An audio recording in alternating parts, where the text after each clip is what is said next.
They had found the Voyager probes and decoded the message inside. The great silver ships filled the sky, scudding through the atmosphere like shiny storm clouds. All planes that approached them, no matter from what nation, were shot down. They called themselves the Arbiters. Their demands were simple. One person from every nation on Earth needed to come forward of their own free will and offer themselves up for experimentation. If they did, they would gift Earth with technology beyond knowing. If not, they could cleanse the Earth of every trace of humanity. Most people had panics, governments fell, people killed and looted, and chaos reigned. But even as the worst of humanity came forth, so did the best. And the one person per nation quota was met easily with people to spare.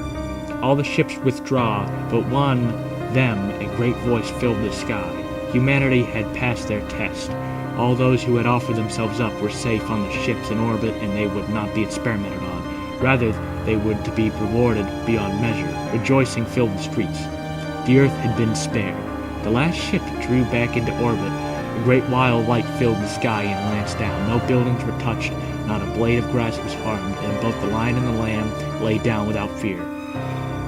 But every person on the planet down to a man was gone. The people on the ship looked down in horror. They turned to the Arbiters, questioning them, merely smiled. "Come, you meek," they said. "The Earth is now yours."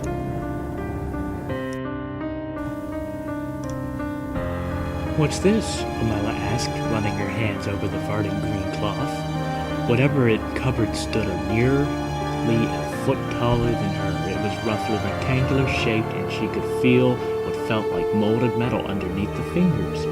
"An old family heirloom," Shauna answered.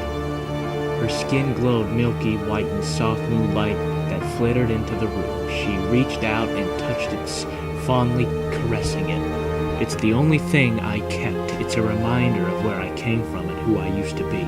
She put her hand on Pamela's shoulder and smiled. "Go ahead, you can look at it." Pamela pulled the cloth, and it fell ripples to the ground. She gasped at the full-length mirror before. Ornate designs of winged angels ran up and down the gold plating surrounding the mirror that now reflected the dim room back at Pamela. She squinted her eyes as she looked in the mirror, feeling Shauna lower her head next to Pamela's own. And she looked and she realized that in the mirror, she's still alone, even as the hand on her shoulder tightened. My mother always told me to eat my greens. Like most, I was a fussy and picky child and didn't want anything to do with the disgusting-looking mass of otherworldly slime that she slopped onto my plate every meal. Give me meat, give me dinner rolls, anything but that. Eat your greens so you grow up to be big and strong. If all you want to eat is meat and sweets, you'll just turn into an aggressive thug, she always told me. Well, I certainly didn't want to be a thug. I was a nice person. You know, I was a little polite to everyone and always patient, too. I couldn't stand those jerks who played football and stuffed other kids into lockers. You'll just have to repay them with kindness and outlast them with patience, my mother always advised.